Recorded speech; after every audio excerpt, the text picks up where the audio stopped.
Kia ora, good evening. The outcome of a meeting to decide the future of the debt-laden Rugby Park Stadium will remain a secret until any decision made was discussed with all parties concerned. Last night's closed-door meeting was called to discuss the options available after it was revealed the home of Southland Rugby was indebted to the tune of $1.5 million.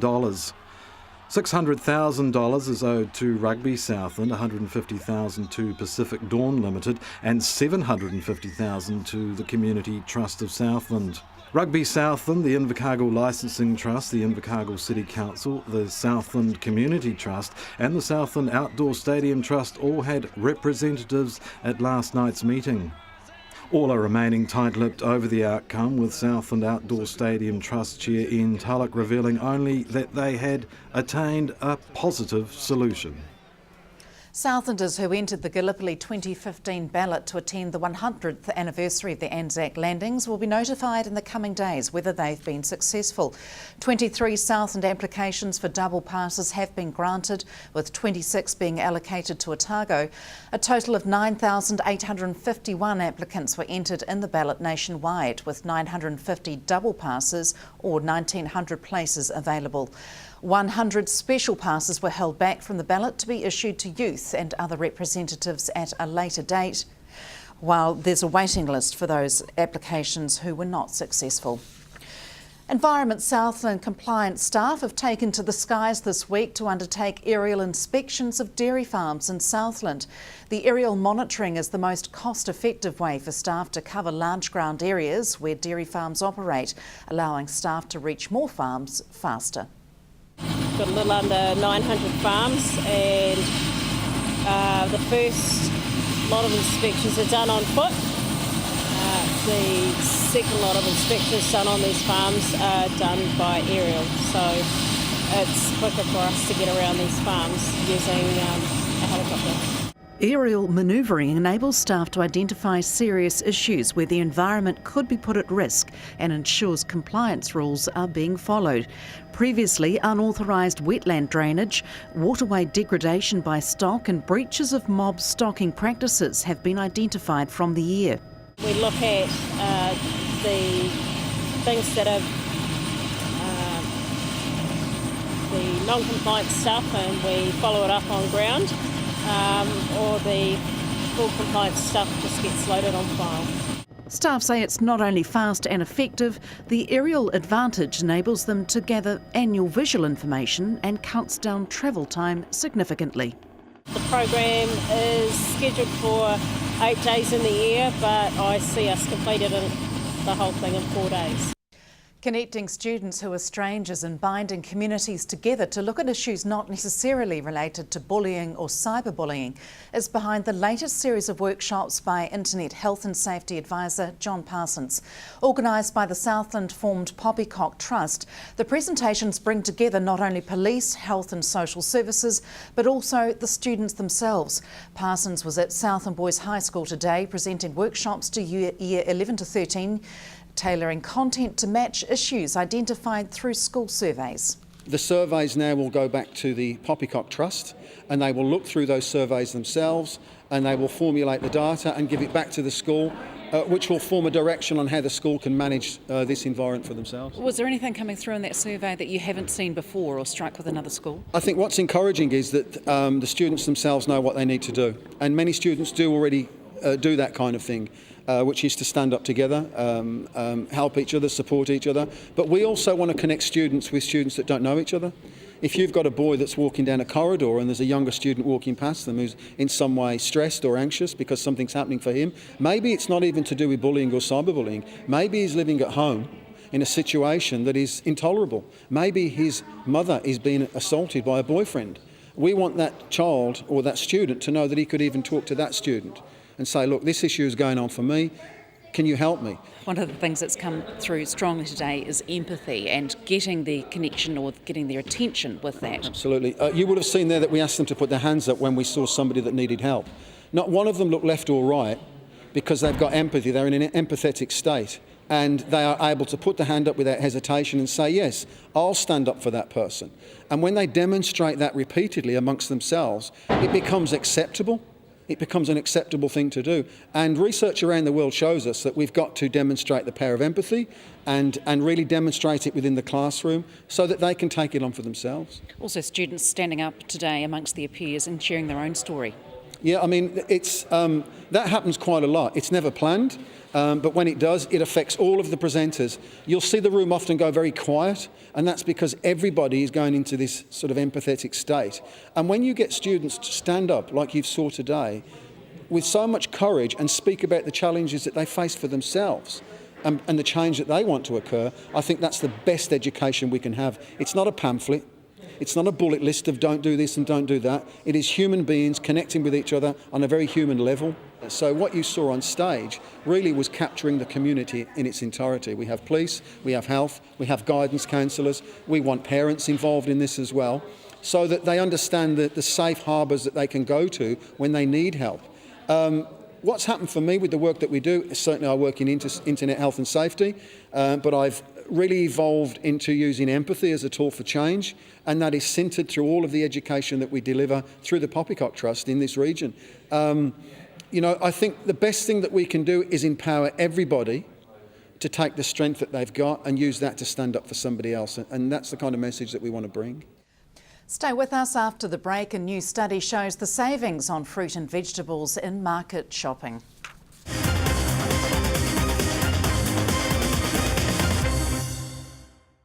Welcome back. Market shoppers had their last chance to buy produce from the Southern Farmers Market on Sunday before it relocates to its new home. For the past 7 years, the market's been held at Southland Boys High School, but rule changes by the Ministry of Education have meant a new location's now needed. From this Sunday, the market will be held in the city centre in an Esk Street car park adjacent to the Scottish Hall, which will also be used dependent on weather and entertainment. The Farmers Market Committee say the new location offers good scope for the growing number of stall holders. Meanwhile, a recent study has shown buying fruit and vegetables at a market is cheaper than a supermarket. Researchers developed a hypothetical weekly shopping basket for a family of 4 containing ideal amounts of fruit and vegetables and compared costs from various outlets. Fruit and vegetable markets were the cheapest at $76 per weekly basket. Online shopping offered the next cheapest option at $113, although delivery costs would have offset savings. The difference showed market shopping offered a savings of up to $49 a week. The Otago University Wellington study collected over 3,000 prices for fruit and vegetables in the Christchurch and Wellington areas. President of Local Government New Zealand, Lawrence Yule, believes local authorities and building owners require more time to identify, assess and remedy earthquake vulnerabilities in structures. Hunter Andrews asked Mr Yule if he was happy with the level of attention local authorities were giving to minimising the earthquake risk in their communities. Oh, I think I'm generally happy with what councils are doing, but I'm a little bit more I'm not as happy with what the government sort of most recent framework is. They've effectively said the time frame. Yeah, the time frame. 5 years to get everything assessed. In my view, what needs to happen is we need to have a far more considered view that instead of 5, 10 year, 15 year time frames, we should be talking 10, 20, 30 year time frames. Let's let time for people to adjust, to people to fund this work, and let's make a risk-based approach. If you're in Auckland, for instance, the chance of an earthquake on a risk base is very low, yet the costs involved in Auckland are very, very high. Is that the right balance? And if you look in a place like Invercargill, if you walk down the street, beautiful buildings, most of the risk is probably in the verandas and the parapets. Is there a way of making them safe immediately, and for a period of time we work through over maybe decades as to strengthening the buildings as they're upgraded, as they're re-tenanted, etc. So in an affordable way, that's what we'd like. Yes, because I'm hearing of significant buildings in the city that owners are just saying, look, it's going to cost me far too much, and they will just walk away, which leaves it in the ratepayer's hands. Well, if they walk away, it technically doesn't leave it in the ratepayer's hand. It's still owned by the property owner, but you leave a derelict building. Something has to be done with it. Something has to be done with it, and it's no good for the vibrancy and the fabric of the CBD. So that's our plea to the government, to actually take a long and more considered view. And everybody's very conscious of the significant loss of life in Christchurch. But we actually need to have a pragmatic view about the risk we faced, what is the cost of fixed, and what actually communities, public and private individuals, can actually afford to repair. Do you think time will moderate central government's position on it as we move further away from that tragedy in Christchurch? I think it already has. I think they haven't gone quite far enough. I think it's like everything. You know, we can improve standards. We all agree what the standards are and where things should be improved. But usually there's a conversation about in what time frame and what can be afforded. And I think that's the conversation we need to have now. Last year's voter turnout for the local government elections, it wasn't that great, and of course we're entering also submission time for draft annual plans and things like that. Are you happy with the level of participation that the public interest in local government? Not as much as I'd like. No, it's not good enough. It is better, interestingly enough, by far than the global average in local government. So many countries only get 16%. I think in New Zealand it was over 40.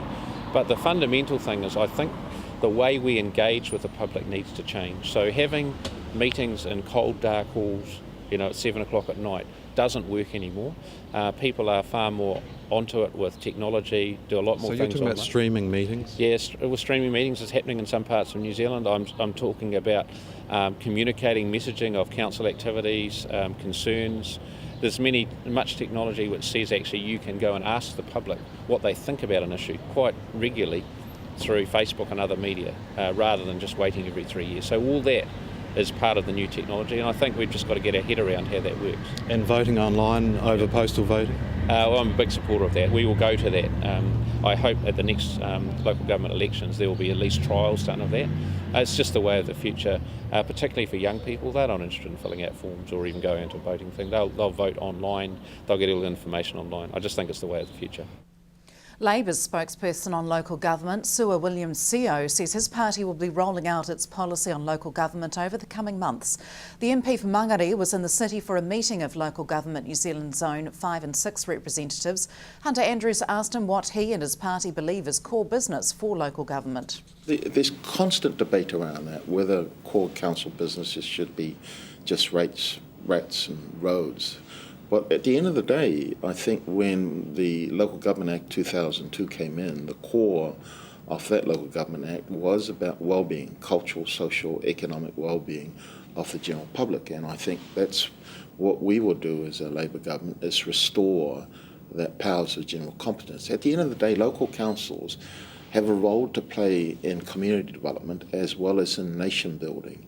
And in terms of our vision, Labour's vision is we want to partner with local government long term, ensure that that partnership is enduring and meaningful, because it's about us all on the same boat off New Zealand, and we've got to be quite clear about where we want to take the country.